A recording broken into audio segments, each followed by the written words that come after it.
Assalamualaikum warahmatullahi wabarakatuh. Innal hamdalillah nahmaduhu wa nasta'inuhu wa nastaghfiruh wa na'udzu billahi min shururi anfusina wa sayyiati a'malina. Man yahdihillahu fala mudilla lahu wa man yudlil fala hadiya lahu. Asyhadu an la ilaha illallah wahdahu la syarika lahu وأشهد أن محمدا عبده ورسوله لا نبي بعده يا أيها الذين آمنوا اتقوا الله حق تقاته ولا تموتن إلا وأنتم مسلمون أما بعد فإن أصدق الحديث كتاب الله وخير الهدى هدى محمد صلى الله عليه وسلم وشر الأمور محدثاتها فإن كل محدثة بدعة وكل بدعة ضلالة وكل ضلالة في النار. Ma'asyiral muslimin wal muslimat, ikhwani wa akhwati azzakumullah. Alhamdulillah, kembali kita syukur kepada Allah Subhanahu wa ta'ala. Pada malam ini Allah masih memberikan kita nikmat Islam, nikmat sunnah, nikmat menjadi orang-orang yang menerima nasihat, menerima teguran, peringatan dari Allah Subhanahu wa ta'ala, dan itulah sebaik-baik orang. Wa dzakir fa inna dzikra tanfa'ul mu'minin. Berilah peringatan karena peringatan itu sangatlah bermanfaat bagi orang-orang yang imannya baik. Jadi kalau orang imannya tidak baik, maka sulit untuk mendengarkan peringatan ataupun nasihat dari Allah, dan begitu pula nasihat dari Rasulullah sallallahu alaihi wasallam. Selawat dan salam semoga senantiasa tercurahkan kepada Nabi kita Muhammad alaihi salatu wassalam sebagai suri teladan dalam kehidupan kita guna menggapai maqam yang paling tinggi di surga Allah Subhanahu wa taala. Ikhwan fid din wa akhwat fillah rahimakumullah. Melanjutkan pembahasan tentang asbab tafadhul al-a'mal, sebab-sebab yang menyebabkan amal itu menjadi dilipat gandakan oleh Allah ataupun menjadi tinggi kedudukannya di sisi Allah Subhanahu wa ta'ala. Sampai kita pada pembahasan di antara asbab tafadhul a'mal, sebab-sebab ditinggikan amal itu adalah kaitan dengan tempat, ya, kaitan dengan tempat. Artinya tempat itu juga memiliki pengaruh. Amal itu menjadi tinggi, amal itu menjadi mulia, bahkan memiliki pahala tidak sama dengan tempat-tempat yang lain. Dan kemarin kita sebutkan ada 4 tempat yang datang hadis keterangan dari Rasul sallallahu alaihi wasallam tentang kemuliaan tempat-tempat tersebut. Walaupun secara umum tempat itu terbagi menjadi 2. Ada tempat yang sifatnya umum, memang menjadi tempat yang mulia untuk beramal, seperti apa? Masjid. Ya, tempat itu adalah masjid. Dimanapun masjid, maka dia tempat yang paling mulia di atas muka bumi ini. Sebagaimana dikatakan oleh Nabi sallallahu alaihi wasallam, afdalul biqa' ala wajhil ard masajiduha, atau ahabbul biqa' ila Allah masajiduha. Tempat yang paling Allah cintai di atas muka bumi ini adalah masjid. Ya. Maka oleh karena itu masjid ini merupakan sumber kebaikan dan poros keluarnya kebaikan-kebaikan. Oleh karena itu perbanyak untuk kita mengisi waktu kita berada di rumah Allah Subhanahu wa ta'ala, terutama di saat-saat dipanggilnya, dikumandangkannya untuk kita beribadah kepada Allah, menjalankan salat 5 waktu. Dimanapun tempat kita ditakdirkan oleh Allah untuk singgah di tempat itu, maka kita mantul untuk sholat di rumah Allah Subhanahu wa ta'ala. Jangan sampai kita beralasan, ya, karena saya tidak berada di kampung saya, tidak, Ya, di mana saja ada rumah Allah maka kita mampir. Selama tidak ada penghalang-penghalang kita menunaikan ibadah di dalam rumah Allah tersebut ataupun di dalam masjid tersebut. Ya, seperti adanya kuburan misalkan dan yang lainnya, memang itu termasuk hal yang dilarang oleh Nabi SAW untuk kita sholat di dalam masjid tersebut. Ikhwanifiddin azanallahu wa iyyakum jami'an. Kemudian yang kedua, ada beberapa tempat yang dikhususkan memang keistimewaannya. Tidak hanya tempatnya itu istimewa, melainkan beramal di dalamnya pun dilipat gandakan. Ya, dilipat gandakan, dan ada juga amalan-amalan tertentu yang amalan itu bila dilakukan di masjid lain kita tidak temukan pahala itu. Dan sebutkan ada 4 kemarin, yaitu apa?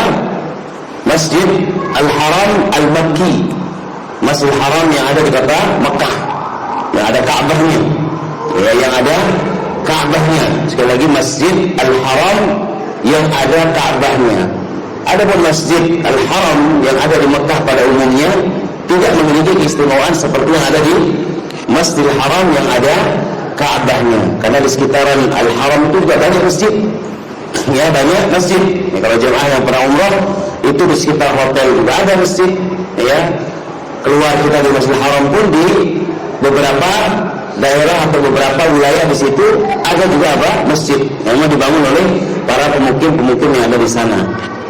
Nah, keistimewaan yang ada yang dijanjikan oleh Nabi SAW itu tidak didapatkan oleh seorang. Maka upayakan ketika kita diberi kesempatan oleh Allah untuk menjalankan ibadah umrah, maka semaksimal mungkin untuk kita sholat di Masjidil Haram yang ada Ka'bahnya, yang ada Ka'bahnya, supaya kita tidak merasa ya ketinggalan keutamaan yang begitu banyak. Karena ada sebagian jemaah umrah ya bermalas-malasan, ya, jadi mencukupkan diri untuk sholat di hotel, misalkan sholat di masjid sekitar hotel, ya, padahal masih ada kesempatan untuk dia mengejar keistimewaan yang kalau dia nanti kembali tentunya apa? Sulit sekali untuk kita bisa mendapatkan hal tersebut. Kecuali kalau kita jadi penduduk sana, ya, artinya kapan saja kita bisa datang. Tapi kalau kita yang dari luar, ya, kayaknya sulit sekali untuk kita bisa dapatkan itu, kecuali kalau Allah berikan kita kemudahan untuk bisa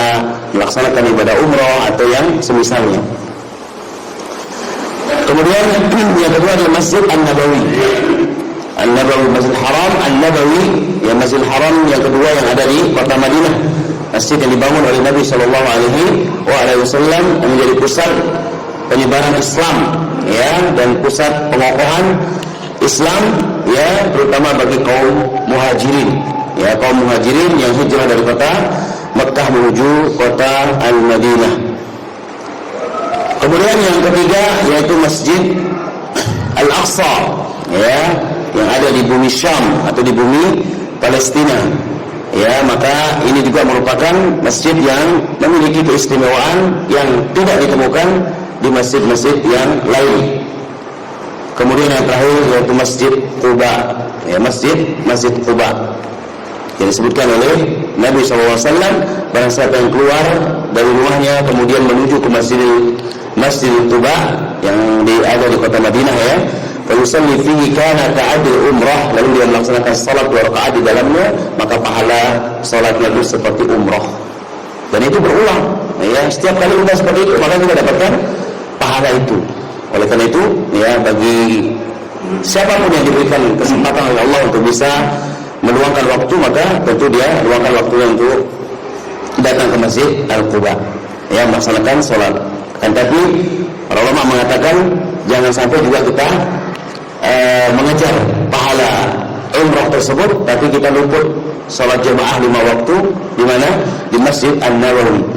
Karena keutamaan Masjid Quba hanya sebatas kita dapat pahala seperti umrah, ya, tapi untuk salat jamaahnya, untuk salat yang diberikan pahala 1 rakaat sebanding dengan 500 kali salat di tempat yang lain atau 100.000 salat di tempat yang lain, dan juga pahala-pahala yang disebutkan tadi itu tidak didapatkan di Masjid apa? Masjid Quba, ya, tidak didapatkan di Masjid Al-Quba. Disebutkan dalam hadis yang kita sampaikan kemarin, salatu fi masjid hadza afdal min alf salatin fi ma siwah. Salat di Masjid Nabawi itu adalah satu rakaat, dia itu sebanding dengan salat 1000 rakaat atau 1000 salat di tempat-tempat yang lain, kecuali Masjidil Haram Al-Makki, Masjidil Haram yang ada Ka'bahnya. Maka di situ apa? Mi'atu alfin, 100.000. Ya, 100.000 itu perbandingannya. Kalau Masjidil Aqsa berapa? 500, ya, 500 salat ataupun 500 keutamaan. Maka ini semua kata Syekh di sini, keutamaan ini jangan juga sampai salah kita mengejar atau salah kita dalam mengistimewakan tempat-tempat tersebut. Maka jangan sampai kita hanya fokus ke Masjid Quba saja, tapi kita luput daripada apa? Masjid An-Nabawi, yang mana keutamaannya jauh lebih banyak daripada Masjid Quba. Cuma di sini disebutkan oleh Syekh hanya untuk memberikan keterangan bagi kita bahwa Masjid Quba juga termasuk masjid yang bersejarah dan memiliki apa? Keistimewaan, yaitu berupa siapa yang datang ke sana lalu melaksanakan salat 2 rakaat maka pahalanya seperti umrah, ya, pahalanya seperti umrah. Kemudian saya mengatakan fadhahara bihadha al-ardi tafadul amal wa tafawutuha fil fadli bihasab tafawuti amakinha fil fadli wasyaraf. Maka nampak dari pemaparan ini bagaimana bertingkat-tingkatnya amalan-amalan dari sisi keutamaan dan dari sisi keistimewaan yang ada sesuai daripada tempat-tempat yang sudah dijelaskan tadi. Ya, masing-masing memiliki apa? Keistimewaan. Masjidil Haram punya keistimewaan ini, kemudian Masjid Nabawi punya keistimewaan ini, Masjid Al-Aqsa juga demikian, Masjid Quba juga demikian. Kemudian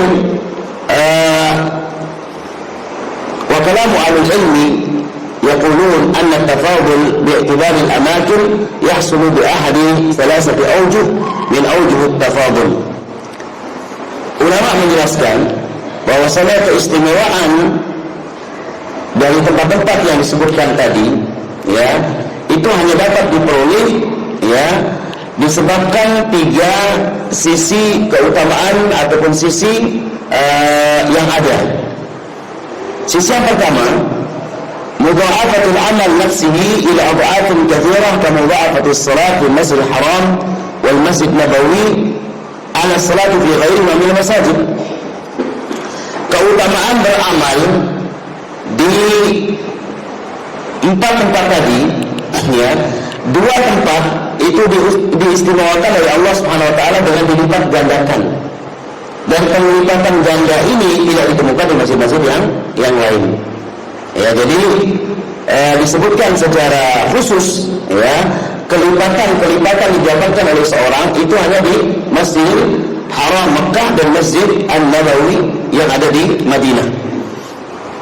Maka oleh karena itu katanya, ya, hal itu tidak ditemukan di masjid-masjid selain daripada masjid kedua masjid tersebut.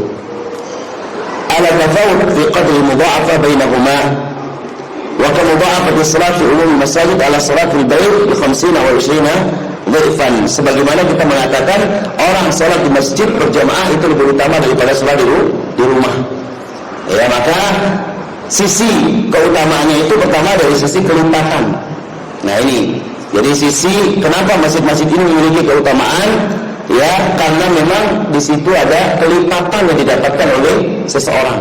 Jadi siapapun yang datang ke Masjidil Haram, Masjid An-Nabawi, maka dia akan mendapatkan kelipatan yang mana kelipatan ini tidak didapatkan di masjid-masjid yang lain. Sebagaimana pendekatan untuk kita, kelipatan yang didapatkan oleh orang yang sholat di masjid itu tidak sama dengan orang yang sholat di rumah. Nah, itulah gambarannya. Maka kelipatan ini yang menjadi motivasi bagi kita untuk mengejar keutamaannya. Wal wajh tsani, sisi kedua, at-tafdhilul 'am min ghairi mudha'afah. Ada kalanya dia memang utama, memiliki keistimewaan, tapi tidak ada kelipatannya, tidak ada kelipatannya. Katafdhilul a'mal fi 'amatil amakin al-fadil asy-syarifah 'ala al-a'mal fi ghairiha min al-amakin. Seperti keutamaan beramal di tempat-tempat yang memang memiliki keistimewaan, dalam kacamata syar'i, kemudian memiliki keistimewaan daripada tempat-tempat yang tidak ada keistimewaannya. Artinya poin kedua ini ada kalanya dia memang mulia, utama, tapi kelipatannya tidak ada. Contoh apa? Seperti Masjid Quba tadi. Antum sholat 5 waktu, umpamanya Masjid Quba, ya, itu rakaatnya, setiap rakaatnya atau setiap sholatnya tidak sebanding, ya, seperti kita mendapatkan kelipatan di Masjid apa? Mekah dan Madinah. Walaupun ada keutamaan yang lain yang dimiliki oleh Masjid Quba, seperti apa tadi? Mendapatkan pahala umrah bagi yang datang ke situ lalu sholat 2 rakaat di dalamnya. Nah, itu maksudnya jangan sampai kita mencampur adukan semua tempat yang mulia memiliki keutamaan yang sama, tidak. Ya, sesuai dengan rincian yang telah dijelaskan oleh Rasulullah SAW. Kemudian al-wajh salis, sisi yang ketiga yang perlu dipahami dalam kelipatan dan ataupun tingkatan amal yang dilipat gandakan dalam tempat-tempat mulia tadi. Sisi yang ketiga adalah an yu'jara al-'amil ala 'amalin yasir bisawabi 'amalin akhar afdal min 'amalihi. Seseorang diberi pahala atas amalannya yang ringan dengan pahala amalannya yang lain yang lebih afdal daripada amalan yang biasa dilakukan. Ya, yang biasa dilakukan. Kama warada fi fadl khuruj ila Masjid Quba, sebagaimana keutamaan yang dijelaskan tentang keluar dari fadilah untuk keluar menuju Masjid Quba, was salati fihi, dan salat di dalamnya, anna dzalika ya'dilu umrah, yang mana pahalanya adalah sebanding dengan pahala umrah. Jadi menunjukkan bahwasanya seseorang memang diberikan pahala amalan ringan, salat 2 rakaat, ya, tapi dia upayakan untuk dia datang ke Masjid Quba, maka itulah yang afdal, yaitu yang mulia bagi dia, karena dengan sebab itu dia berarti mengejar pahala keutamaan daripada umrah yang disebutkan keutamaannya, ya, yang disebutkan keutamaannya yang berkaitan dengan Masjid Quba. Wa yata'ammal hadhihi al-awjuh yadhhar ikhtisas kulli wahid minha bima yatamayyazuhu an ghayrihi min al-awjuh al-ukhra. ولعل الحكمة في هذا والله أعلم تغيير الحوافز للأعمال الصالحة مع مراعاة تفاوت الناس في الاستجابة لبعض هذه المحفزات دون بعض. Ya, masalah ini kata Syekh, wallahu a'lam, semua memiliki hikmah memang. Ya, yang masjid ini punya keutamaan ini, yang itu punya keutamaan itu. Wallahu a'lam, tidak lain kecuali tujuannya. Barangkali hikmah yang bisa kita petik di sini adalah agar kita juga beraneka ragam pilihan kita untuk kita bisa mendapatkan keutamaan. Jadi bukan berarti kita hanya menetapi satu saja, tapi beraneka ragam kita dalam mengejar keutamaan. Ya, sebagaimana kita juga dalam beramal, ya kita juga lakukan yang ini, lakukan yang itu, supaya kita bisa mendapatkan keutamaan. Seperti yang kita bahas pada waktu puasa sunnah. Ya, hampir semua puasa sunnah memiliki keistimewaan. Ada puasa Senin Kamis, keistimewaannya demikian dan demikian. Ada puasa 6 hari misalkan di bulan Syawal. Ada juga puasa Daud, ya, sehari berpuasa, sehari berbuka. Dan ada juga puasa 3 hari dalam setiap bulannya, atau yang dikenal dengan puasa Ayyamul Bid. Ini masing-masing punya keistimewaan. Namun mana kita lakukan? Maka kata Syekh, ya, wal abhar wallahu alam tanwi al hawafiz lil amal as-salihah. Kita berupaya untuk mencoba yang ini, mencoba yang itu. Jadi ada semacam kita mempraktekkan semua apa yang bisa kita lakukan. Nah, itu hikmahnya. Sama dengan tempat-tempat tadi. Bukan berarti kita hanya fokus di Masjid Quba saja, tidak pernah ke Masjid An-Nabawi ataupun yang lainnya. Tapi bila ada kesempatan, kita lakukan, kita kejar keistimewaan itu. Lebih-lebih kita berada di tempat tersebut dan dekat dari tempat tersebut, maka tanwi katanya itu lebih afdal. Jadi mencoba untuk menganeka-ragamkan waktu kita, maka itu lebih utama. Maka itu hikmahnya kata Syekh di sini, ya, hanya saja jangan sampai kita juga salah dalam mempraktekkan hal-hal tersebut, ya, lebih mengedepankan yang sedikit keutamaannya lalu meninggalkan yang lebih banyak keistimewaannya. Sama seperti kita juga berada di sini, ya, semaksimal mungkin untuk kita bisa datang ke masjid untuk melaksanakan sholat berjamaah, ya, sekalipun sesekali waktu kita ada uzur untuk sholat di rumah, maka tentu hal itu bukan menjadi alasan untuk kita bermalas-malasan mengejar keistimewaan dan keutamaan tersebut. Nah, kemudian selanjutnya min asbab tafadul al-amal, kata Syekh di sini adalah tafadul amal bi'tibari ta'addiha lil khalqi. Sebab yang ke-10 sekarang, atau pasal yang ke-10, yaitu sebab ditinggikan amal itu, atau sebab amal itu menjadi bernilai tinggi di sisi Allah SWT, itu ditinjau dari sisi manfaatnya, ya, dari sisi apa? Manfaatnya yang bisa dibuahkan dari amal itu. Artinya amal itu kan ada dua. Ada amal yang manfaatnya dan buahnya terbatas pada yang berbuat, dan ada kalanya apa? Amal itu manfaatnya bisa untuk orang lain, untuk dirinya dan orang lain. Nah, tentunya kaidahnya para ulama mengatakan amalan yang bisa bermanfaat untuk dirinya dan orang lain itu lebih afdal daripada amalan yang terbatas untuk dirinya saja. Al-amal as-salihah tanqasimu bi'tibari ta'diyah lil khalqi wa ittisali ala qismain. Al-qism al-awwal a'mal muttasil 'ala al-'amil nafsihi la tata'adda li ghairihi.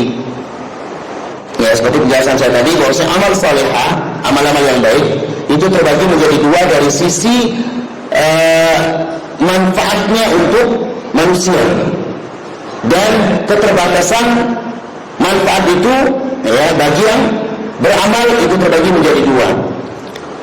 Yang pertama katanya ada amalan yang terbatas manfaatnya hanya untuk yang beramal saja, tidak bisa tidak bisa memberikan manfaat untuk orang lain, hanya untuk dirinya saja.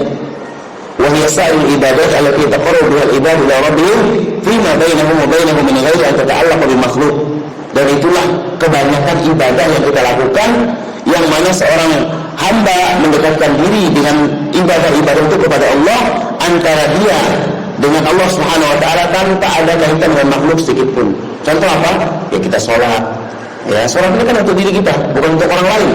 Kita berpuasa, kemudian kita juga apa? Menjalankan ibadah-ibadah seperti kita membaca Al-Quran, kita berzikir, kita berdoa, ya, kemudian kita tawakal, kemudian kita khusyuk, kita apa saja amalan-amalan yang ada itu manfaatnya untuk diri kita, ya, tidak ada untuk orang lain. Nah, kemudian yang kedua, wal qismu tsani, bagian yang kedua, a'malun muta'addiyah lil khalqi.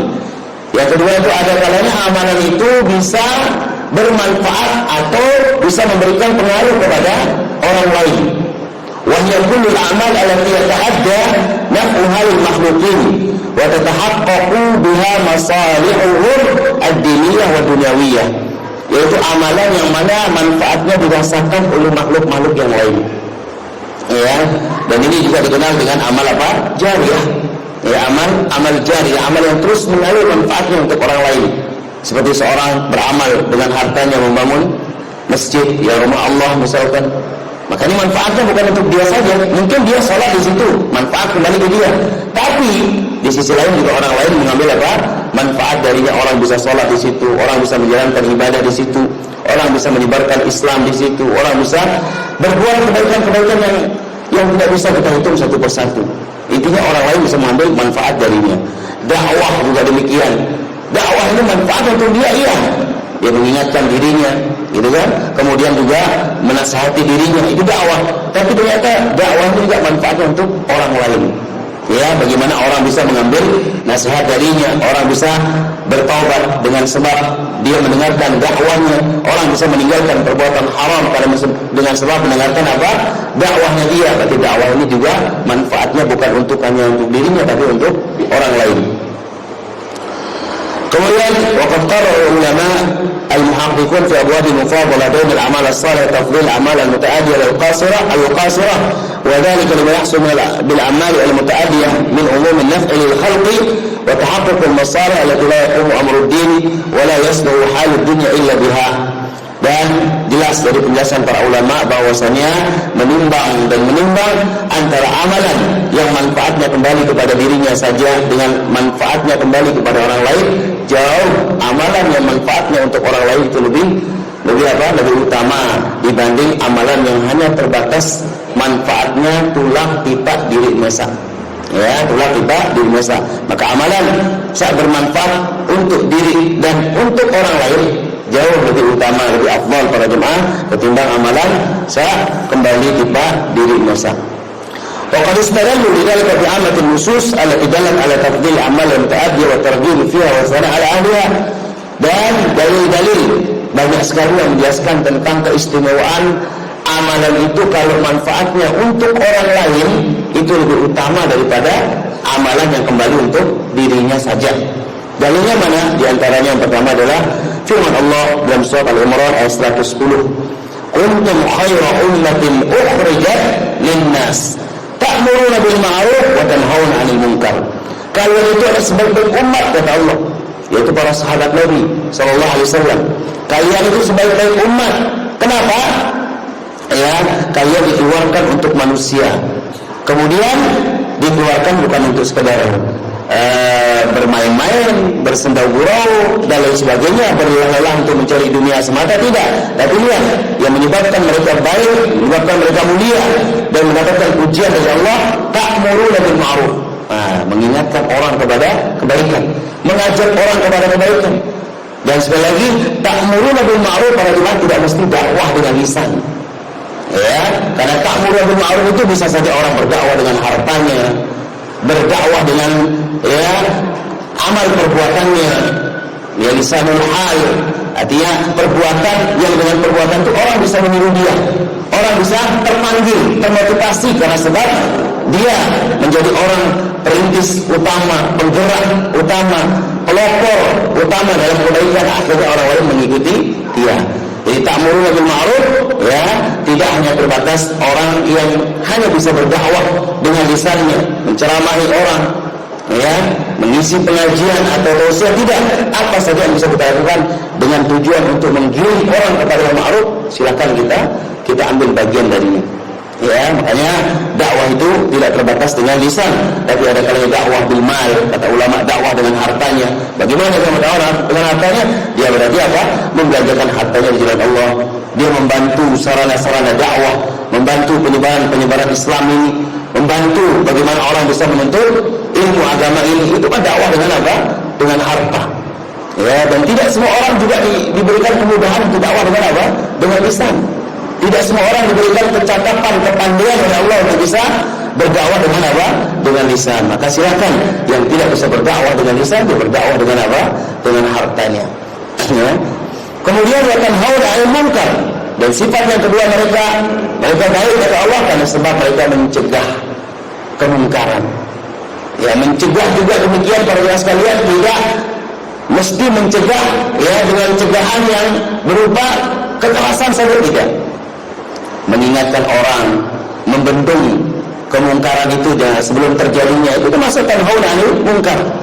Ya, kemudian juga bagi yang memiliki kekuatan, memiliki wewenang, memiliki kebijakan dalam hal itu, bisa dia juga apa?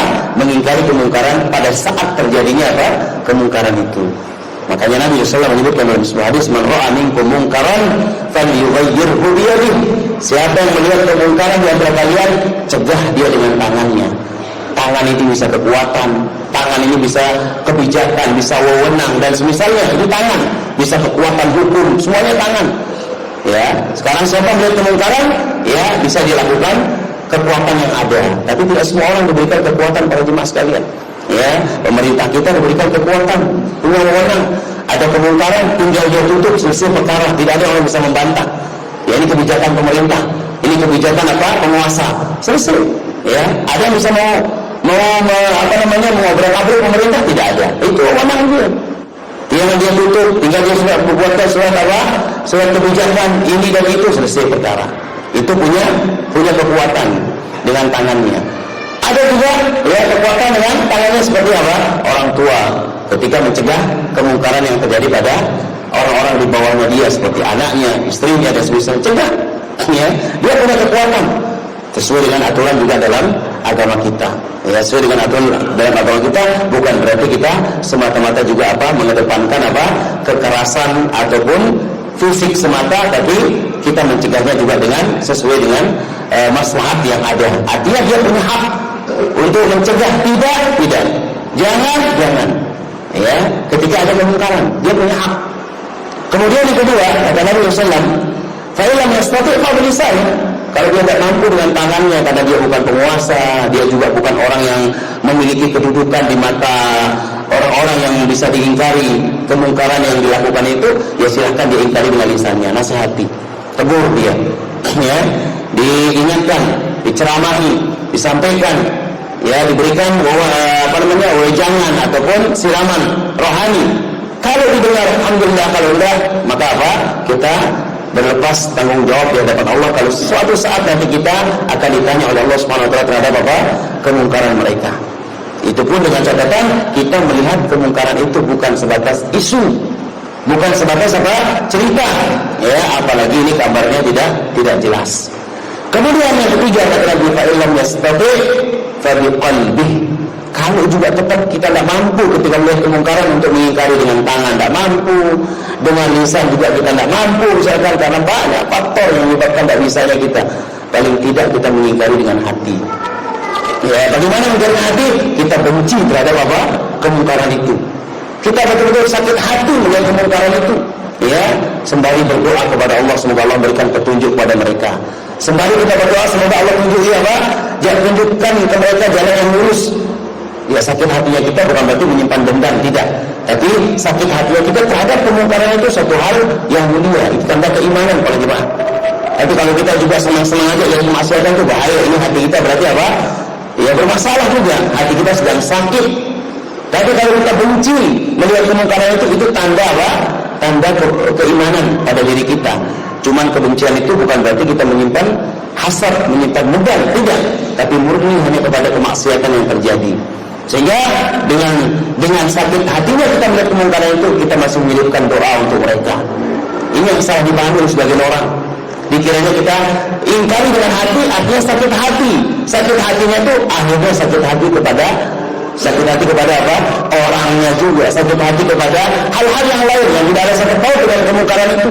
Semua kita benci akhirnya. Tidak. Sakit hatinya kita terhadap kesyirikan yang terjadi, iya. Sakit hatinya kita terhadap kemungkaran kebid'ahan yang dilakukan, iya. Tapi bukan berarti kita menyimpan dendam kepada apa? Para pelaku-pelaku mereka dalam kemaksiatan, tapi kita doakan. Ya, oleh karena itu kita sakit melihat kemungkaran itu dengan hati kita, ya, maka minimalnya kita juga menjadikan doa kepada mereka. Semoga Allah memberikan petunjuk kepada mereka dan semoga Allah merubah keadaan mereka menjadi keadaan yang lebih baik. Imam Bukhari rahimahullah meriwayatkan dari Abu Hurairah radhiyallahu anhu, tatkala Abu Hurairah menjelaskan kuntum khairu ummatin ukhrijat lin-nas, beliau mengatakan khairun nas lin-nas, sebaik-baik manusia itu manfaatnya untuk manusia. Ta'tuna bihim fi salasil fi anatihim hatta yadkhulu fil Islam. Ya, kalian mendatangi mereka dengan membawakan rantai-rantai, ya, kemudian ditaruh kepada leher-leher mereka sehingga mereka masuk ke dalam agama Islam.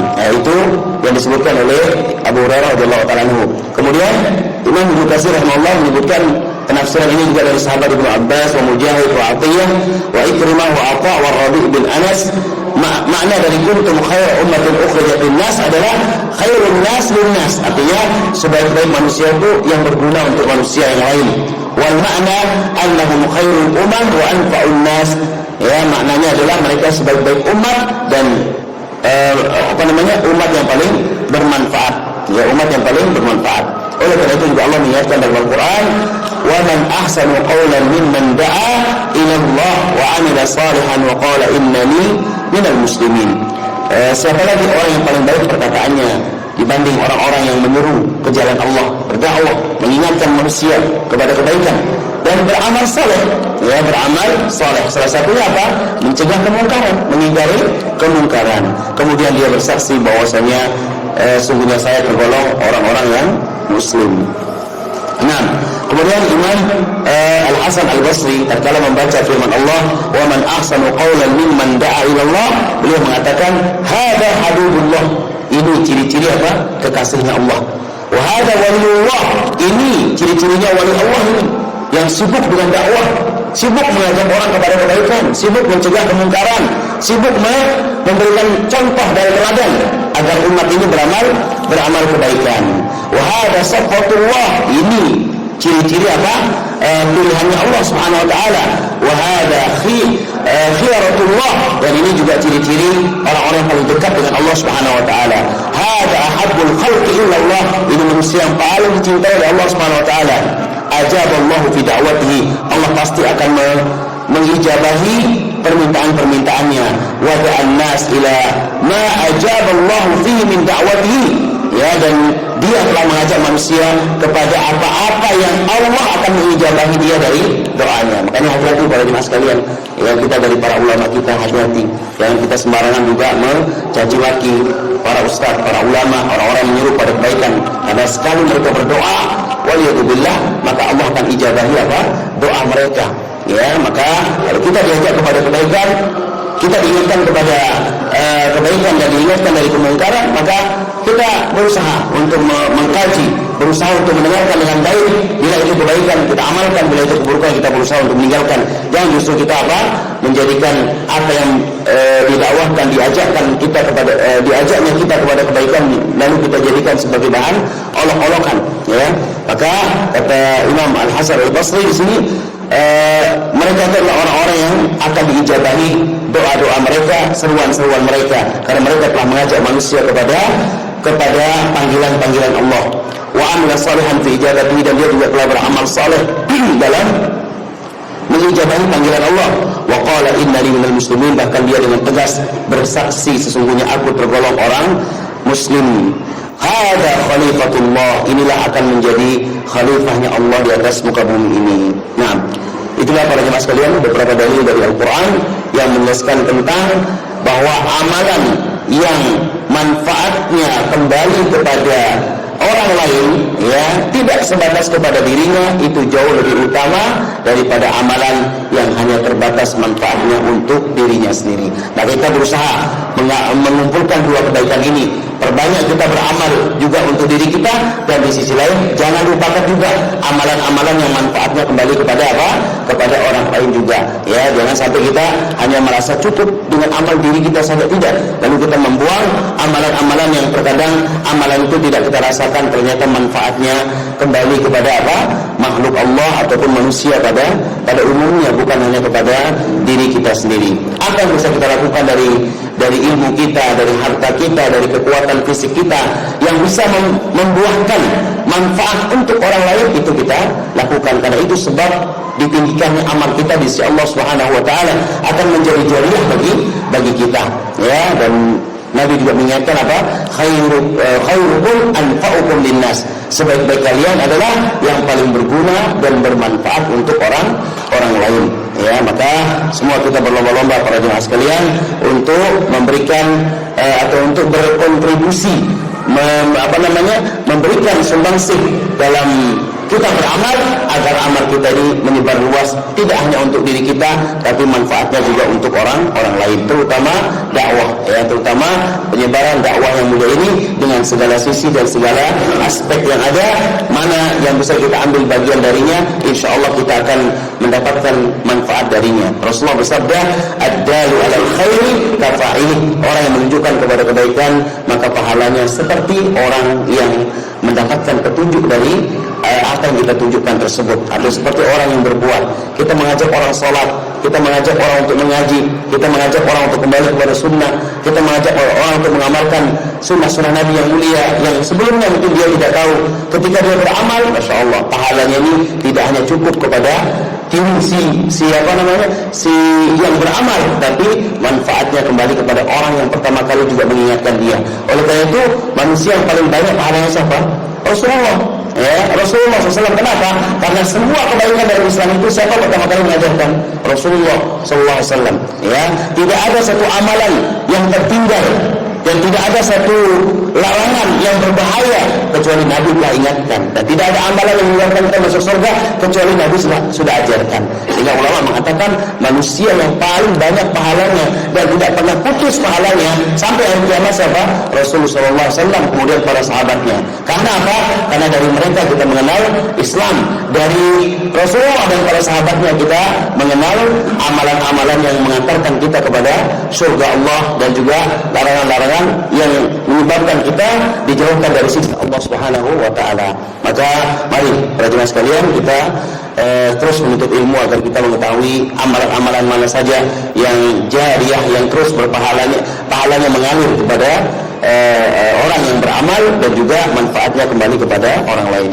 Itu saja mungkin yang bisa kita bacakan, mudah-mudahan ada manfaatnya, dan kalau lebihnya kita mohon maaf. Aku qouli hadza, kita akhiri dengan sama-sama membaca doa kafaratul majlis. Subhanakallahumma wa bihamdika asyhadu an la ilaha illa anta astaghfiruka wa atubu ilaik. Assalamualaikum warahmatullahi wabarakatuh.